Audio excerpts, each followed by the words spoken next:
En la Escuela Superior de Estudios Humanísticos, la licenciatura en Psicología en línea, la materia Análisis Experimental de la Conducta, sexto cuatrimestre, vamos a ver el tema tipos de trastorno, el que presenta maestro Alberto González Hurtado.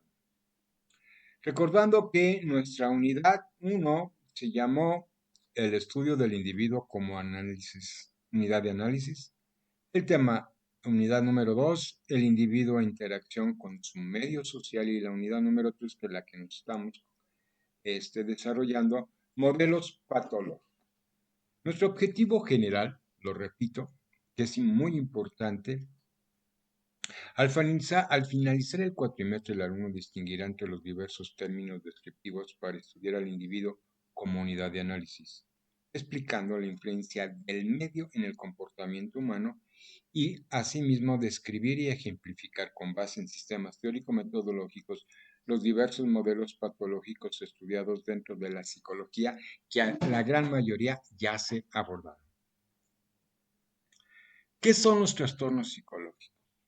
Ya lo conocemos ahora como concepto, ¿sí? Son estados mentales graves que causan ideas y percepciones anormales. Las personas con este tipo de trastornos pierden contacto con la realidad. Su etiología, no existe con claridad una etiología, pero se considera que comúnmente ocurre en personas con condiciones ambientales genéticamente predispuestas. ¿Cuál es el diagnóstico? Es una desorganización en el pensamiento y el habla, creencias falsas que no están basadas en la realidad, delirios, ver, escuchar o sentir cosas que no existen, alucinaciones. ¿Cuál es el pronóstico? Depende de las causas de la psicosis. Si la causa se puede corregir, el pronóstico a menudo es muy favorable y bueno. Estrategias de intervención. Cuidado hospitalario es un control médico psiquiátrico con fármacos y psicoeducación. El rol del psicólogo tanto en la familia como en el paciente. Asimismo, cada uno de estos trastornos lo iré presentando conforme a un concepto, a una etiología, a un diagnóstico, a un pronóstico y una estrategia de intervención. En el caso de la psicosis esquizofrénica en adulto, el concepto son los síntomas que predisponen en la evaluación del paciente y que es frecuente en esta esquizofrenia el cuadro que incluya síntomas que son característicos de más de un subtipo. La psicosis simple esquizofrénica, los síntomas son positivos, delirios y alucinaciones. Son mínimos destacando otras alteraciones. Se caracteriza por un deterioro insidioso en las funciones mentales y del afectado emocional. Hebefrénica. Es la forma de inicio más precoz en la pubertad. Posee de la misma alteraciones de la esfera afectiva en las formas simples.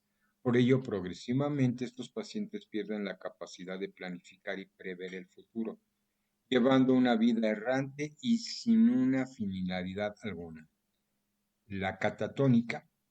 Característica principalmente es una esquizofrenia, una marcada alteración psicomotora que puede incluir inmovilidad, actividad motora excesiva, negatismo extremo, mutismo o peculiaridades de movimiento voluntario.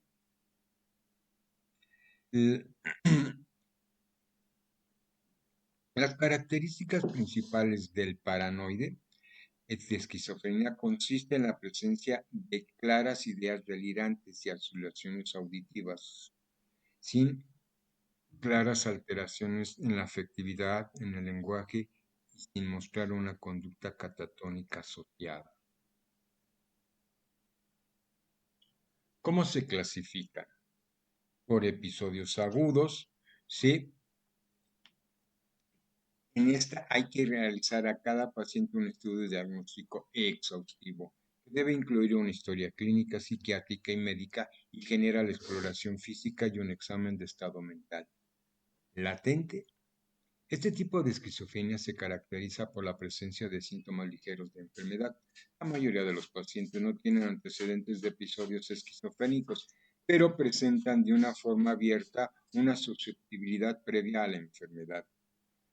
La residual, este tipo de esquizofrenia debe utilizarse cuando ha habido al menos un episodio de esquizofrenia, pero en el cuadro clínico no es agudas la existencia de ideas delirantes, alucinaciones, conductas o un lenguaje desorganizado, sobresaliendo principalmente los síntomas negativos: aislamiento emocional, aislamiento social, hay una pobreza del lenguaje y una falta de interés por lo. La clasificación tipo esquizoafectivo paranoide es una afección mental que provoca tanto pérdida de contacto con la realidad, una psicosis, como un problema anímicos, depresión y manía. ¿Cuál es su etiología? Hay factores genéticos, sobre todo hereditarios. Destaca un índice de herencia que va del 70 a 90% según el estudio que se realice. Factores psicosociales. Un gemelo inhibetelino de una persona que tiene esquizofrenia tiene un 50% de probabilidad de padecer la misma enfermedad. La investigación científica ha revelado además que existen circunstancias prenatales y perinatales en la madre que incrementan la posibilidad de su descendencia padezca esquizofrenia. Durante el desarrollo del feto, los factores ambientales pueden ser infecciones virósicas de la madre, como gripe, rubiola, poliomielitis, hambrunas, pérdidas familiares cercanos, partos difíciles o exposición de la madre a catástrofes ambientales. Los factores bioquímicos, estamos hablando que hay varias hipótesis, pero la mayoría de la atención fue atraída por las teorías acerca de la transmisión dopaminogénica, transmisión serotonogénica y transmisión transmetalación. Factores genéticos dentro de la etiología. Perdón, estoy repitiendo la misma diapositiva. Trastornos paranoides. Concepto. Es una afección mental por la cual la persona tiene un patrón de desconfianza y recelos a los demás en forma prolongada. La persona no tiene un trastorno psicótico completo como la esquizofrenia. ¿Cuál es su etiología?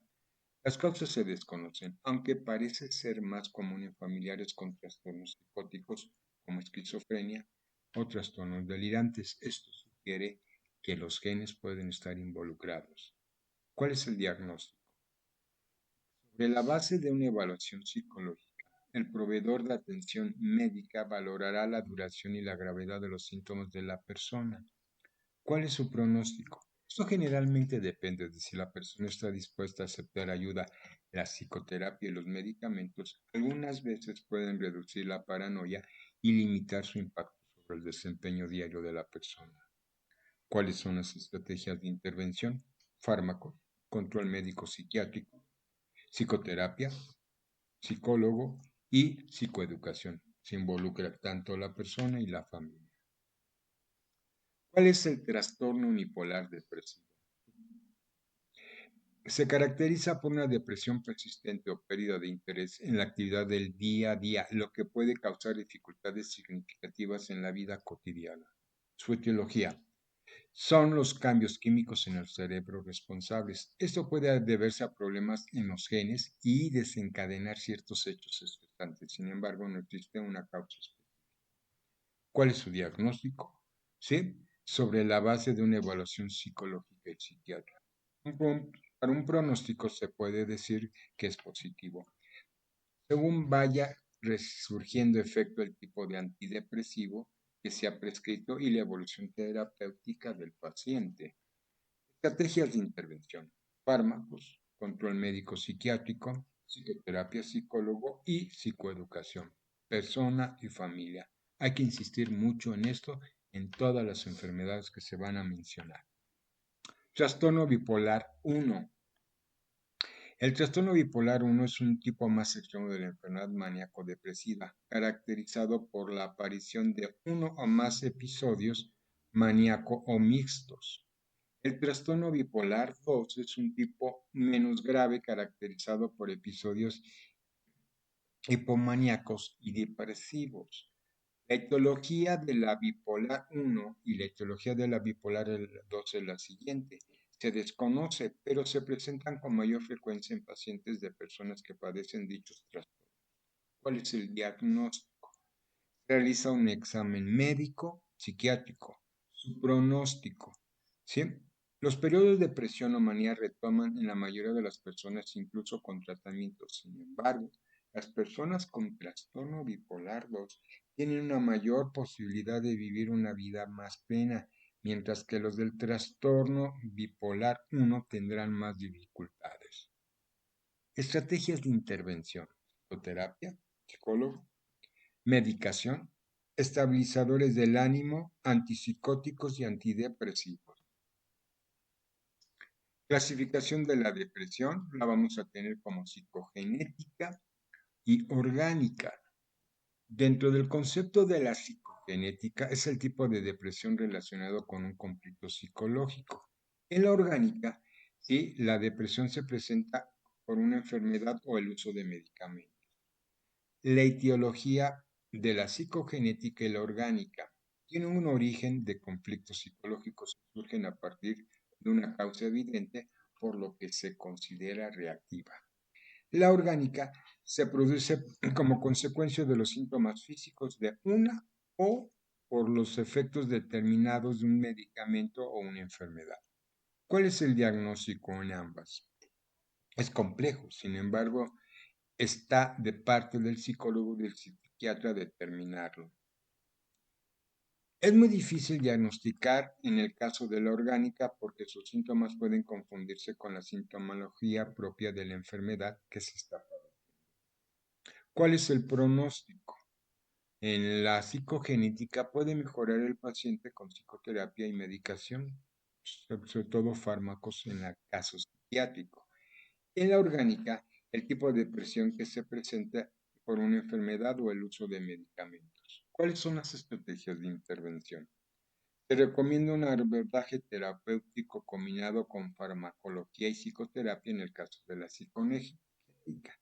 En el caso de la orgánica, psicoterapia cognitiva, control médico. Trastornos neuróticos.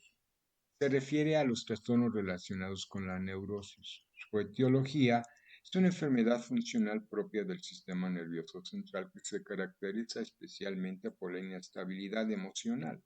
¿Cuál es el diagnóstico? Es ya sea por un psiquiatra o por el psicólogo. Su pronóstico es bueno, puede tener mejoría. Estrategias de intervención: cuidados hospitalarios, control médico psiquiátrico, fármacos, psicoeducación. El rol del psicólogo y de la familia es muy importante para el paciente. Trastornos neuróticos, ahora vamos a con lo que es la angustia. Concepto: son crisis recurrentes y alcanzan su máximo a los 10 minutos. Su etiología: su origen puede ser específico o generalizado. Su diagnóstico: psiquiátrico o psicológico. Pronóstico: se puede mejorar con el tiempo con ayuda de los especialistas. Estrategias de intervención: psiquiátrico o psicológico. Trastornos neurológicos: fóbica. Su concepto: son temores persistentes a objetos y o actividades. Su etiología: algún evento traumático del pasado, en la niñez, en la adolescencia o reciente o ansiedad. Su diagnóstico: psiquiátrico y psicológico. Su pronóstico: al reducir los niveles de ansiedad puede superar dichos trastornos. ¿Cuáles son las estrategias de intervención? Terapia psicológica. No hay otra. Ahora, de los trastornos neurológicos, la histérica es una afección donde se presenta ceguera, parálisis y otros síntomas del sistema nervioso. Su etiología: algún evento traumático del pasado o por ansiedad. Diagnóstico: suele ocurrir debido a un conflicto psicológico. Su pronóstico: los síntomas generalmente duran de días a semanas y pueden desaparecer repentinamente. Estrategias de intervención, terapia psicológica y médica. Obsesivo compulsivo dentro de los trastornos neurológicos. Son aquellos síntomas que producen en el paciente un malestar general. La etiología pueden ser factores biológicos y sociales, pero se desconocen causas exactas. Su diagnóstico psiquiátrico o psicológico. ¿Cuál es su pronóstico? Puede reducir niveles de ansiedad con terapia y retomar el control. Estrategias de intervención, terapia y farmacología. Histeria es una afección donde se presenta ceguera, parálisis y otros síntomas del sistema nervioso. Algún evento traumático dentro de lo que sería la etiología. Su diagnóstico, sí, puede ser por un conflicto psicológico. ¿Cuál es su pronóstico? Síntomas que generan de días a semanas y pueden desaparecer repentinamente. Estrategias de intervención, terapia psicológica y médica. Hipocondriaco es el miedo a padecer una enfermedad mayor o grave. Su etiología, al parecer su origen es en la infancia. Diagnóstico, psiquiátrico o psicológico. Pronóstico, el ser consciente y tomar psicoterapia puede mejorar. Estrategias de intervención, terapia y farmacología. Trastornos psicomotores y confusionales. Lo psicomotriz y lo confusional vamos a ver cada uno. En el concepto de psicomotriz es un síndrome inespecífico que se caracteriza por una alteración del comportamiento motor. El confusional es un deterioro en el funcionamiento cerebral debido generalmente por una causa externa que puede ser la edad. La etiología en el psicomotriz es muy variada. En el confusional las causas son de origen primario, es una patología general, medicación, patología glicémica, entre otros. ¿Cuál es el diagnóstico psicomotriz? Consiste en un argumento desproporcionado y desorganizado de la motricidad. En confusional, el diagnosticar un médico neurólogo conjunto con un médico psiquiatra. Estrategias de intervención psicomotriz, psiquiatra, fármacos y psicológico. Confusional, psiquiatra, farmacología y psicología, pero además neurología. Fármaco de dependencia. Concepto. Se refiere a los trastornos relacionados con la neurosis. Su etiología es una enfermedad funcional propia del sistema nervioso central que se caracteriza especialmente por la inestabilidad emocional. Diagnóstico. Médico, psiquiatra o psicológico. Su pronóstico es bueno y puede tener mejoría. Estrategias de intervención. Cuidado hospitalario, control médico psiquiátrico, fármacos y psicoeducación. El rol del psicólogo con la familia y el paciente, muy importante. Clasificación de las drogas. Opiáceos son medicamentos que imitan la actividad de las endorfinas, que son sustancias que produce el cuerpo para controlar el dolor. Narcóticos. Es una sustancia medicinal que por definición provoca sueño y en muchos casos estupor y en la mayoría de los casos inhibe la transmisión de señales nerviosas. Barbitúricos, perdón. Sí, es una familia de los fármacos derivados del ácido barbitúrico que actúa como sedante en el sistema nervioso central y produce un amplio esquema de efectos desde la sedación hasta la anestesia total. Anfetaminas.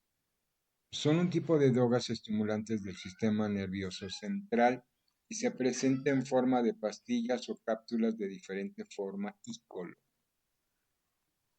Alucinógenos. Se llama así a ciertos tipos de drogas y en dosis no tóxicas que causan alteraciones profundas en la percepción de la realidad del que lo está consumiendo. Bromuros. Medicamento de bromuro de sodio tiene un efecto calmante en el cuerpo, estimula los procesos de inhibición se producen en la corteza cerebral. Alcohol y cannabis. El alcohol es una droga, está clasificado como depresivo, lo que significa que disminuye las funciones vitales. El cannabis es una droga psicotrópica.